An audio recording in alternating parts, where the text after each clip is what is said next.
어떤 사람은 50년을 투자하고 어떤 사람은 50일을 투자합니다.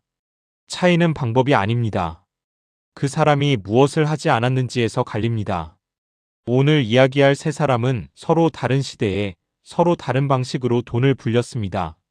한 사람은 수십억 달러를 운용했고, 한 사람은 5천 달러로 시작했고, 한 사람은 남의 돈으로 시작해서 자기 돈을 만들었습니다. 공통점이 있다면 이들은 모두 무언가를 하지 않았습니다. 그리고 그 선택지를 끝까지 지원했습니다. 이 영상이 도움이 되신다면 구독과 좋아요 부탁드립니다. 마리오 가벨리라는 사람이 있습니다. 1942년 뉴욕 브롱스에서 태어났고 7학년 때 골프장에서 캐디로 일했습니다. 그 골프장에는 월스트리트에서 일하는 사람들이 많이 왔고 라운드를 돌면서 주식 이야기를 나눴습니다. 가벨리는 그 대화를 옆에서 들었습니다. 13세에 처음 주식을 샀고 그때부터 투자라는 것에 손을 대기 시작했습니다. 대학에서 회계학을 전공했고 컬럼비아 경영대학원에서 가치 투자를 배웠습니다.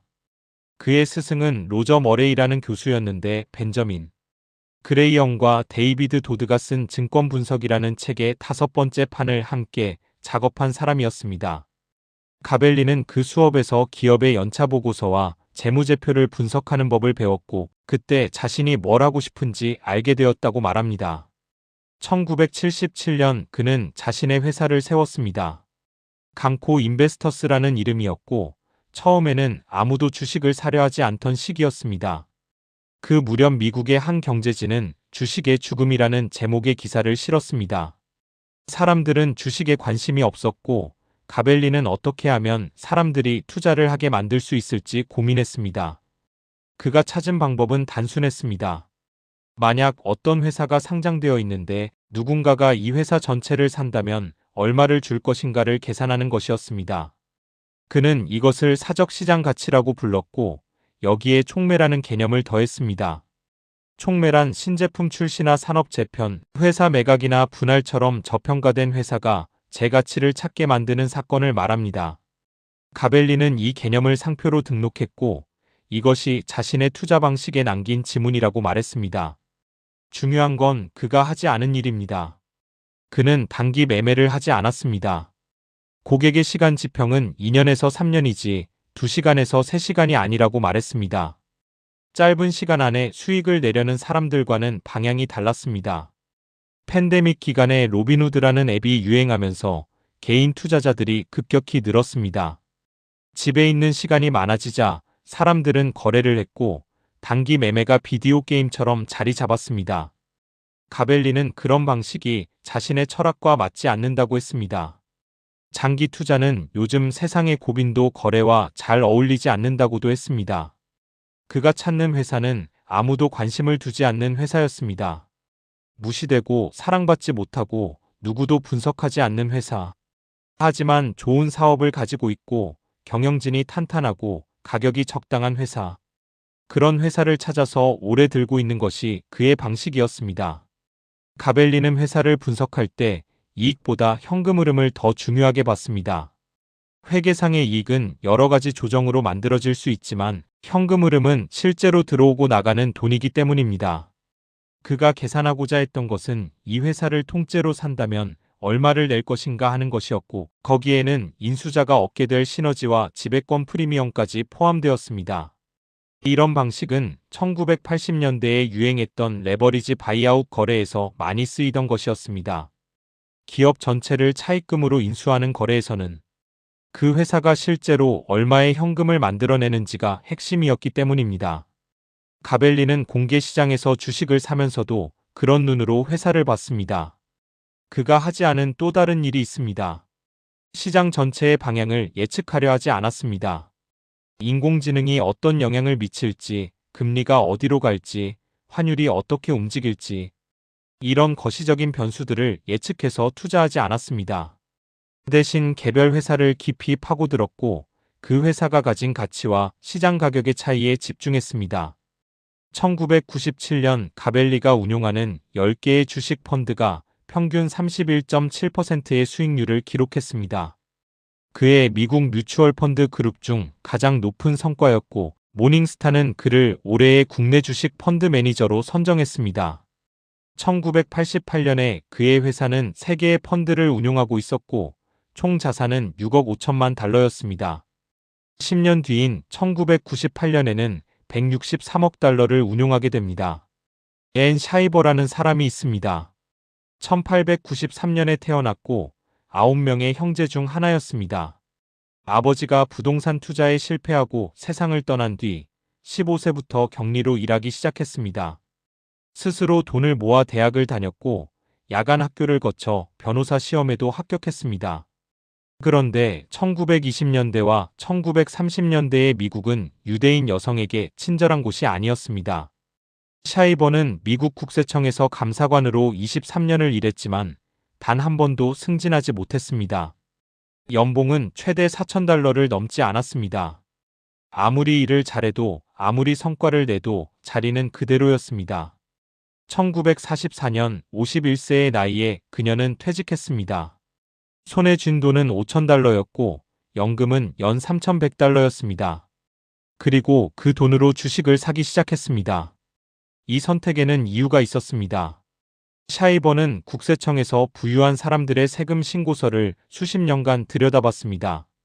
그 신고서에서 그녀가 발견한 것은 단순한 사실이었습니다. 부자들은 거의 예외 없이 주식을 가지고 있었습니다.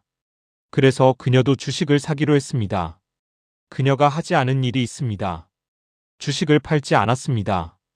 1973년과 1974년의 하락장에서도 팔지 않았고 1987년의 폭락에서도 팔지 않았습니다.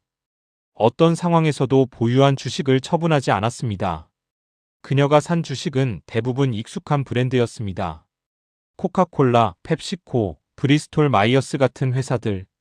영화를 좋아했기 때문에 컬럼비아나 파라마운트 같은 엔터테인먼트 회사도 샀습니다.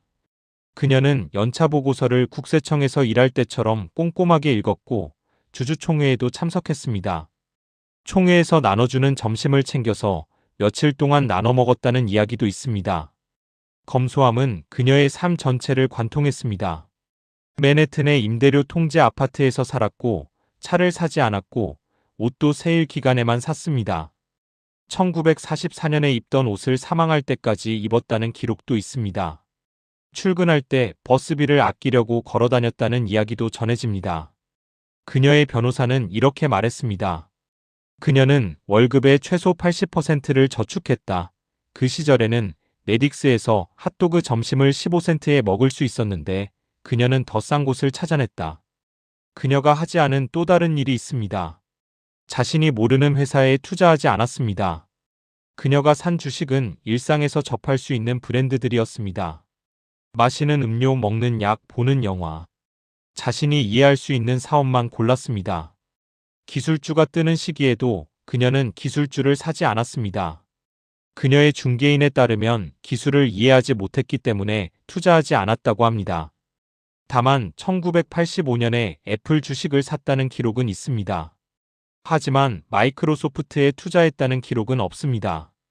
1950년에 그녀는 쉐링플라우라는 제약회사 주식 1,000주를 1만 달러에 샀습니다. 이 회사는 나중에 머크에 인수되었고 샤이버가 세상을 떠났을 때 그 주식의 가치는 750만 달러가 되어 있었습니다. 포트폴리오 전체에서 가장 큰 비중을 차지한 종목이었습니다. 리처드 레이너터라는 사람이 있습니다. 1944년 텍사스 포트워스에서 태어났습니다. 아버지는 식료품 도매상을 운영했고 어머니는 백화점 점원으로 25년을 일했습니다. 레바논계 이민자 가정이었고 부유한 집안은 아니었습니다.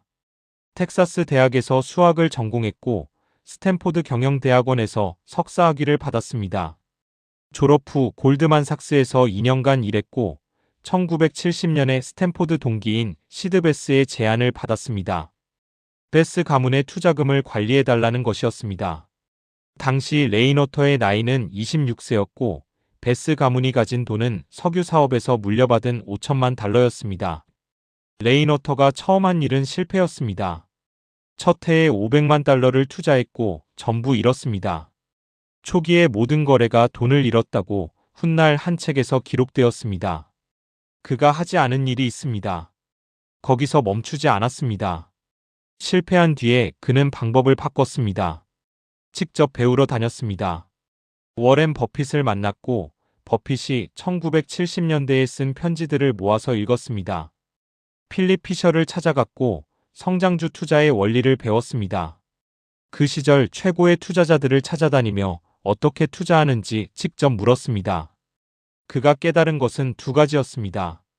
첫째, 뛰어난 투자자들은 각자 자신만의 전문 영역이 있다는 것. 둘째, 성공하는 투자자들은 생각보다 소수이고 그들끼리는 서로 연결되어 있다는 것. 레이너턴은 자신만의 방식을 만들어갔습니다. 비인기 산업을 찾는 것이었습니다. 다른 사람들이 외면할 때 들어가고 회복을 기다리는 것. 그는 이렇게 말했습니다. 대부분의 사람들은 투자한 다음에 다음 폭발이 언제 올지 걱정하며 앉아 있는다. 나는 반대로 한다. 폭발을 기다렸다가 투자한다. 그가 하지 않은 일이 있습니다. 인기 있는 것을 쫓지 않았습니다. 모두가 좋다고 말하는 시점에 들어가지 않았습니다. 대신 모두가 나쁘다고 말할 때, 두려워할 때, 떠날 때 들어갔습니다. 1981년에 그는 베스 가문을 대신해서 마라톤 오일 주식을 샀습니다. 당시 마라톤 오일은 적대적 인수 대상이 되어 있었고 주가가 흔들렸습니다. 레이너턴은 그 주식을 사서 2배가 되었을 때 팔았고 1억 6천만 달러의 이익을 냈습니다. 1984년에는 텍사코 주식을 사들였습니다. 베스 가문의 지분이 10%에 달하자 텍사코는 그 주식을 되사들였고 그 과정에서 4억 달러의 이익이 발생했습니다. 1984년 레이너턴은 베스 가문을 대신해서 월트 디즈니 컴퍼니에 4억 7,800만 달러를 투자했습니다. 당시 디즈니는 창립자 월트 디즈니 사후 침체기에 빠져 있었고 적대적 인수 시도의 대상이 되고 있었습니다. 레이너턴은 디즈니의 새 경영자로 마이클 아이즈너를 추천했습니다. 아이즈너는 당시 파라마운트 픽처스의 임원이었고 레이너턴와 베스 앞에서 자신이 왜 적임자인지 설명했습니다. 아이즈너의 회고에 따르면 그 연설은 5분에서 7분 정도였고 준비된 것도 아니었습니다. 3초 정도의 침묵이 흐른 뒤 레이너턴가 말했습니다. 좋다, 그렇게 하자. 그리고 환호와 포옹이 이어졌습니다. 1986년까지 베스 가문의 디즈니 지분은 25%까지 올랐고 장부상 이익은 8억 5천만 달러에 달했습니다. 16년간 레이너턴가 운용한 베스 가문의 자산은 5천만 달러에서 50억 달러로 불어났습니다. 그 자신도 1억 달러를 모았고 1986년에 독립해서 자기 회사를 세웠습니다. 복리는 말이 아니라 증명입니다. 저도 매달 적립식으로 투자하며 이 효과를 누려보려고 하는 중입니다. 제 실제 투자 내역은 영상 마지막에 확인하세요. 가벨리가 계속한 것이 있습니다. 공부입니다. 그는 새로운 분석가가 팀에 합류하면 알루미늄 캔 제조업체를 맡겼습니다. 업계 잡지를 읽게 하고 경기 순환과 자본 지출 요건을 파악하게 했습니다. 사업이 어떻게 돌아가는지, 무엇이 수익을 만드는지, 글로벌화가 어떤 영향을 미치는지 직접 배우게 했습니다. 그가 말한 것은 이런 것이었습니다. 분석 능력은 가치 투자에만 쓰이는 게 아니다. 이 기술을 익히면 사업을 운영할 수도 있고, 스타트업을 시작할 수도 있고, 투자자에게 자본 조달을 설명할 수도 있다. 가벨리 자신도 그렇게 했습니다. 미디어와 방송 산업을 깊이 분석했고 1980년대에는 통신과 미디어 회사들의 집중 투자에서 큰 수익을 올렸습니다. CBS 같은 회사가 그가 고른 종목 중 하나였습니다. 그는 매년 고객 심포지엄을 열었고 자동차 관련 컨퍼런스를 46년 동안 개최했습니다. 팬데믹 기간에는 행사가 온라인으로 전환되었지만 이후 다시 90%가 대면으로 돌아왔습니다. 직접 회사를 보러 가고 사람들을 만나고 현장을 확인하는 것. 그가 계속한 습관이었습니다. 모닝스타는 2010년에도 그를 최고의 기관 투자자, 자산운용가로 선정했습니다. 배런스는 그를 올스타팀 세기의 투자자 명단에 올렸습니다. 1977년부터 2013년까지 그의 펀드는 지속적으로 지수를 이겼습니다. 물론 최근 10년은 달랐습니다. 시장을 이기지 못한 해도 있었습니다. 하지만 그는 여전히 같은 방식으로 일합니다. 80대가 넘은 지금도 회사를 운영하고 있고 분석을 계속하고 있습니다. 그가 남긴 말이 있습니다. 무엇을 하든 열정적이고 배고프고 추진력 있는 사람이 되어라. 경쟁자들이 9시에서 5시까지 일한다면 당신은 5시에서 9시까지 일해라. 그리고 선택지를 열어둬라. 최대한 많이 배워라. 그러다 35세쯤 되면 자기 회사를 시작하는 것을 생각해라. 샤이버가 계속한 것이 있습니다. 배당금을 다시 투자하는 것이었습니다. 주식을 팔지 않으니 세금을 낼 일도 없었고 배당금은 그대로 다시 주식을 사는 데 썼습니다. 복리가 작동하려면 수익이 빠져나가면 안 된다는 것을 그녀는 알고 있었습니다. 1980년대가 되자 배당 수입이 상당히 커졌고 그녀는 그 돈 일부를 지방채에 넣기 시작했습니다. 당시 지방채 금리는 연 8% 수준이었고 이자에 세금이 붙지 않았습니다. 배당과 이자를 합쳐서 연간 75만 달러의 투자 수입이 들어왔습니다. 그녀가 세상을 떠난 것은 1995년 1월이었습니다. 나이는 101세였고 포트폴리오의 가치는 2,200만 달러였습니다. 5,000달러로 시작해서 50년 만에 만든 결과입니다. 수익률로 환산하면 44만 %가 넘습니다. 같은 기간 동안 5,000달러를 지수에 넣고 배당을 재투자했다면 약 2만 5천 % 정도의 수익이 나왔을 겁니다. 샤이버는 그보다 훨씬 높은 성과를 냈습니다. 그녀가 계속한 또 다른 것이 있습니다. 공부입니다.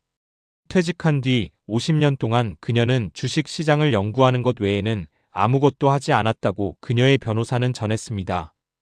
연차 보고서를 읽고 재무제표를 분석하고 회사의 실적을 추적했습니다. 국세청에서 부유한 사람들의 세금 신고서를 들여다보며 갈고 닦은 분석력이 투자에도 그대로 적용되었습니다. 그녀의 포트폴리오에는 100개가 넘는 종목이 있었습니다. 분산 투자를 철저히 했다는 의미입니다. 한 종목에 모든 것을 걸지 않았고 여러 산업에 걸쳐 배당을 주는 회사들을 골고루 담았습니다. 그중 일부가 크게 오르고 일부는 그저 그랬고 일부는 실패했을 겁니다.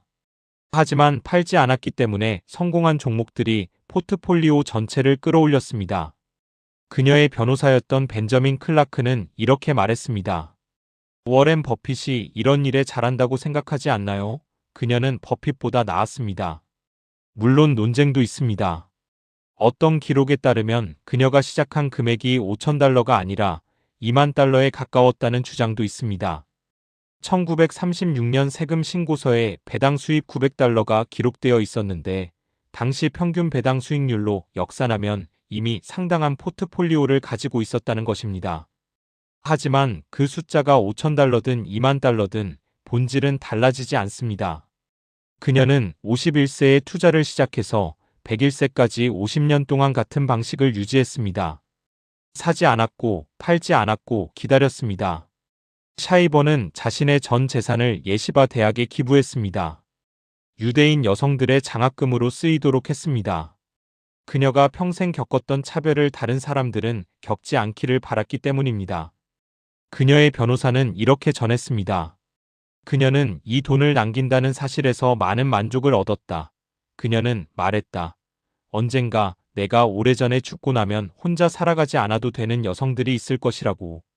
레이너터가 계속한 것이 있습니다. 비인기 자산을 사는 것이었습니다. 1990년대 초반 유가 하락과 저축대부조합 위기가 겹치면서 텍사스 부동산 시장이 무너졌습니다.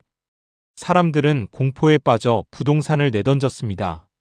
레이너터는 그때 휴스턴의 오피스 빌딩을 사들였습니다. 1,500만 평방피트에 달하는 규모였습니다. 훗날 그 건물들은 매입가의 3배에 팔렸습니다. 1990년대 후반 석유 가격이 배럴당 12달러까지 떨어졌습니다. 석유는 풍부해 보였고 아무도 에너지 주식에 관심을 두지 않았습니다. 레이너터는 그때 에너지 주식에 1억 달러를, 석유 선물에 2억 달러를 투자했습니다. 그가 이 베팅을 한 이유는 책 한 권 때문이었습니다. 성장의 한계라는 제목의 책이었고 급격히 늘어나는 세계 인구가 자원에 미치는 영향을 다뤘습니다. 그는 피크 오일이라는 개념을 진지하게 받아들였습니다. 텍사스에서 자랐고 유전이 정점에 도달한 뒤 어떻게 쇠퇴하는지 직접 봤다고 했습니다. 아무리 돈을 쏟아부어도 유전의 생산량은 되돌릴 수 없었다고. 1997년 아시아 금융위기가 터졌을 때 레인워터는 장부상으로 4억 달러를 잃었습니다. 그리고 그 책을 다시 읽었습니다. 그의 석유 베팅은 결국 10억 달러 이상의 수익으로 돌아왔습니다. 레인워터는 다른 투자자들을 키우기도 했습니다. 에디 램퍼트라는 사람이 있습니다. 시어스 홀딩스의 회장이 되었고 젊은 시절 레인워터의 지원을 받았습니다. 데이비드 본더만이라는 사람이 있습니다.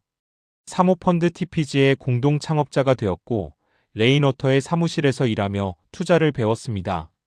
본더만은 이렇게 말했습니다. 그는 아마 역대 최고의 딜 메이커일 것이다. 나는 리처드의 사무실에 앉아서 그가 어떻게 일하는지 보면서 내가 아는 모든 것을 배웠다. 로저 스타우바크라는 사람도 있습니다. 전설적인 미식 축구 쿼터백이었고 은퇴 후 부동산 회사를 세웠습니다. 레인워터는 1989년에 그 회사 지분 20%를 100만 달러에 샀습니다. 조지 부시라는 사람도 있습니다. 훗날 미국 대통령이 되었고 레인워터와 함께 텍사스 레인저스 야구팀에 투자했습니다. 부시는 60만 6천 달러를 넣었고 팀이 매각되었을 때 1,500만 달러 이상을 손에 쥐었습니다. 이 투자가 부시의 정치 경력의 발판이 되었다는 평가도 있습니다. 레인워터의 투자 방식은 분석적이면서도 대담했습니다. 선물도 쓰고 레버리지도 썼고 때로는 20대 1까지 빌렸습니다. 회사를 직접 만들기도 했습니다. 아이디어가 맞다고 생각하면 자본을 투입했습니다. 2009년 그는 진행성 핵상마비라는 진단을 받았습니다. 보행과 균형, 시력, 언어 삼키는 기능에 영향을 미치는 뇌질환이었고 원인도 치료법도 알려지지 않았습니다. 평소 활기차고 마라톤을 뛰던 사람이 저녁 식사 자리에서 눈을 감은 채 앉아있게 되었습니다.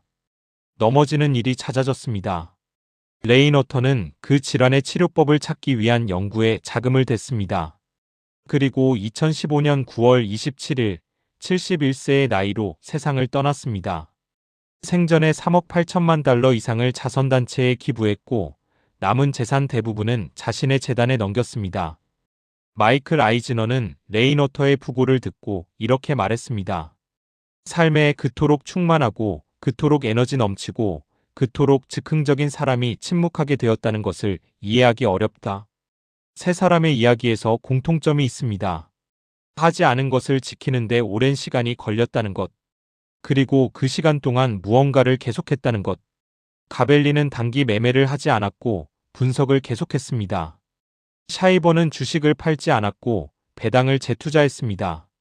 레인워터는 인기 있는 자산을 쫓지 않았고 비인기 자산을 계속 샀습니다. 하지 않은 것과 계속한 것. 이 두 가지가 만나는 자리에서 복리가 작동했습니다. 영상 내용과 별개로 저는 개인적으로 적립식 투자를 이렇게 이어가고 있습니다. 수익을 보여드리기보다는 그냥 과정을 기록해두는 정도로만 봐주시면 좋겠습니다. 이 내용은 개인적인 투자 기록이며 투자 권유가 아닙니다. 무엇을 하지 않을 것인지 정하는 일은 쉬워 보입니다. 하지만 그것을 10년, 20년, 50년 동안 유지하는 일은 다릅니다. 시장이 흔들릴 때, 주변 사람들이 다른 방향으로 갈 때, 내가 틀린 것 같을 때, 그때마다 선택지를 다시 열어보고 싶은 유혹이 찾아옵니다. 세 사람은 그 유혹 앞에서 선택지를 열지 않았습니다. 이미 지운 것은 지운 채로 두었습니다. 그리고 남은 것만 계속했습니다. 결과는 그들이 떠난 뒤에야 온전히 드러났습니다. 가벨리는 여전히 운용하고 있으니 예외지만 샤이버와 레인워터의 이야기는 그들이 세상을 떠난 뒤에야 사람들에게 알려졌습니다. 샤이버는 2,200만 달러를 기부하면서 처음으로 뉴스에 나왔고 레인워터는 부고 기사에서 그가 얼마나 많은 사람들에게 영향을 주었는지 정리되었습니다. 복리는 끝까지 가봐야 보입니다. 중간에 멈추면 중간에 숫자만 남습니다. 이 영상은 한번 듣고 끝내지 않아도 됩니다. 잠들기 전에도 출퇴근길에도 복리를 이해하는 시간이 조금씩 쌓이길 바랍니다. 구독과 좋아요를 눌러주세요.